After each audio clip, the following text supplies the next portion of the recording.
Welcome back to the Injury Prone Fantasy Football Podcast. I'm your host, Dr. Edwin Porras, Doctor of Physical Therapy, Medical Analyst, FantasyPoints.com, and it is here. A little early morning cold I've been dealing with for about a week now, so I do apologize for that. But nevertheless, the Injury Prone Fantasy Football Podcast. I'm your host, Dr. Edwin Porras, Doctor of Physical Therapy, Medical Analyst, FantasyPoints.com. Gracias por tus oídos. It's a doozy. Playoffs start next week for most leagues. So these transactions are going to be important. These injuries are going to be crucial to really get ahead of and stay ahead of your league mates with. So with that said, let's get started. And we'll start with Tyreek Hill last night. Looked scary for a minute there. Tyreek Hill left. It looked like he sustained a left high ankle sprain. They end up going with the ankle sprain diagnosis, which makes sense. Those are painful. Those get stiff. Those get tight. Those just take a long time to get better. So here are the numbers, and if you go to fantasypoints.com, you subscribe, and you read the full article, my injury recap article, you can see this entire sheet. It's from the Injury Prone Draft Guide and Playbook. It's got wide receiver data since 2014. It's got how much time they miss, what percentage of time they miss, 0 games, 1 games, what's their points per game, what's the FF points differential in terms of how many points they score compared to the relative mean. All that stuff is all in there. But I'll try to give you a summary here, a synopsis. So he's going to have he's going to be at a re-injury risk, Tyreek Hill is, because of his high ankle sprain next week. But he's probably going to come back. Now, that's not a slam dunk, but assuming, because he did return this week in week 14, we're going to assume he's going to try to give it a go in week 15. So what does that mean? Well, you need to be aware that Tyreek Hill is specifically at risk to re-injure because he's probably going to try to come back too soon. He probably needs at least a week to recover, but he's not going to take that. For one, the Dolphins are still obviously they're leading the division. The playoffs are probably, I don't want to say a lock, but they're close to a lock, but he's also chasing the receiving yards record. And if he doesn't play every game, it's going to be harder for him to get to that record. So he's probably going to be pushing it. Now, this is on top of the whopping 32% re-injury rate for high ankle sprains that wide receivers have. For context, that re-injury rate after a high ankle sprain is only 12% in running backs. So 32%, that's pretty high, right? That's the primary issue with him. They also have a 0% weekly winner rate, right? So a weekly winner rate, I define that in the book as a wide receiver who is coming back from an injury and they score at least 150%, 150% plus of their mean score of the season, right? So if they average 10 points that year and they come back that week after the injury and they score 15 points, that is called a week winner. It's 150%. Relatively arbitrary, but it is what it is. So when wide receivers come back from this injury, they also see a massive dip in their fantasy points, which makes sense because they re-injure, right? So they don't finish the game. So that 34% dip in PPR fantasy points is a part of that re-injury rate. It's tied to it. But they also see a 26% dip in targets per game. So all of that goes back to the point that Tyreek Hill, more than ever, is going to be a high-risk, high-reward. He's usually a very low-risk, high-reward player. In the playoffs, hopefully you got to buy, but for that first week, he is going to be a high risk, high reward. Start him everywhere, though. Like we saw with Jamar Chase, like we saw with Cooper Kupp, you cannot sit these guys. So make sure you start him. Just make sure that he's actually in the lineup because there is a small chance that he doesn't play, but I think that's just a small chance. Justin Herbert, the reports have not been good. He fractured his right index finger. It looked bad at the time. It ended up being bad. So don't expect Justin Herbert Thursday Night Football, obviously, at all.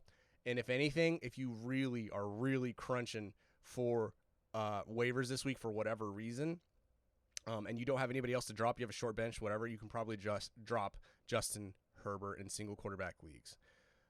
2 quarterback leagues, super flex leagues, throw him if you can on the IR or keep him on your bench. And he should stay on benches in those types of leagues.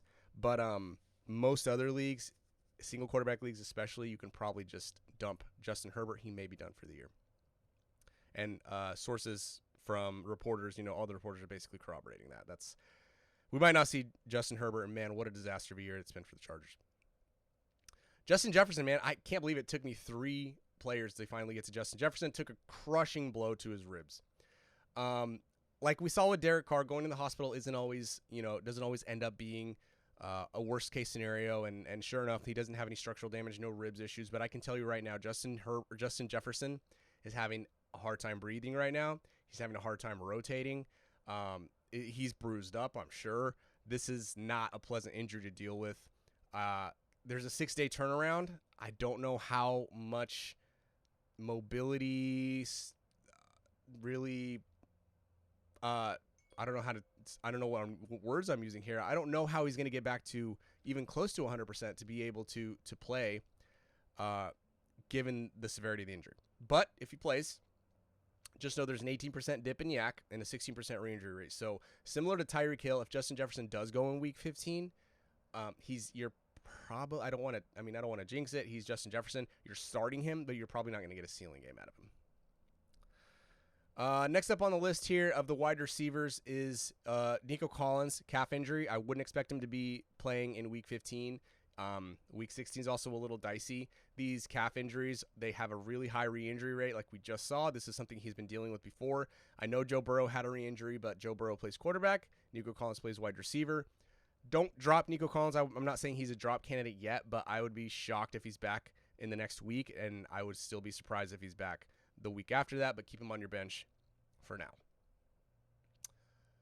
CJ Stroud took a hit to the head. Not great. Bottom line, it's kind of a mixed bag, right? When you look at the quarterbacks in 2023 who have come back from a concussion. So you have Derek Carr. He had 2 weeks to recover. Jaren Hall, we don't really know what would have happened because he wasn't going to start anyway. So then you have Jimmy Garoppolo. He missed 1 game and then came back. Then Brock Purdy cleared in 6 days. So it's a mixed bag. Here are the numbers since 2018. The mean amount of time, right? So the average is for quarterbacks after a concussion is they miss 1 game. The median, the midpoint, is half of a game, and the mode is 0 games. So most frequently, quarterbacks don't miss any time at all. And the unfortunate reality is, if an NFL team needs their quarterback in 1 week, they're probably going to get him. So just keep in mind that with Stroud, I wouldn't necessarily say he is a guy that is a must start. I mean, he's a top 12 guy. I would call him more fringy, especially if he comes back this week. We do see a crazy 60% increase in turnover-worthy plays for quarterbacks coming up after a concussion, and there's a 33% re-injury rate. If you have other reasonable options on the waiver wire, even if CJ Stroud is active, I might look that direction, especially if you're fighting for your life, especially if you just kind of need the points. Maybe you are in a matchup and it comes down to, essentially it's a pretty even matchup and you just need points from your quarterback. As long as your quarterback gets you a 12 to 15 points, you should be good. I would probably shy away from CJ Stroud this week because that re-injury risk is tangible. It's 33%. Another quarterback here, Geno Smith, groin injury. I wouldn't necessarily expect him to play Monday night, and if he does, he's going to be, he's going to be significantly limited. I'd call it a 50-50 chance as of now. That's really what you need to know about Geno Smith. Josh Jacobs, knee injury. They're calling it a quad. He hasn't practiced. If his knees swell up on him the way that we saw with Zach Charbonnet, I would be surprised if he plays on Thursday. So make sure you're slotting in somebody like Zamir White. I know it's not great. That offense isn't appetizing, but it is what it is. I wouldn't expect Josh Jacobs as of today, but again, he's a warrior, so he might fight through this. Another guy I wouldn't expect next week, Alexander Mattison. Alexander Mattison sustained a high ankle sprain based on the video. Not great.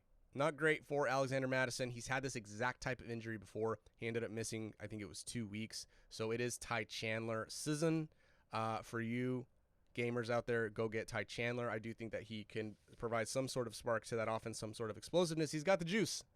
He definitely has the juice. So typically these eversion high ankle sprains, if you see Alexander Mattison isn't practicing in the next couple of days, he goes 2 days without practicing, you can safely assume by Friday, even if he practices, he's probably not going to play.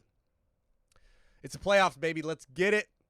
Good luck out there. Make sure that you are following me on Twitter at fbinjurydoc. Make sure you're at the Patreon, patreon.com/injuryprone. Make sure you're going to fantasypoints.com, checking out all of our content over there, which is fantastic. And if you have any questions, again, hit me up on Twitter at fbinjurydoc. Gracias por tus oídos.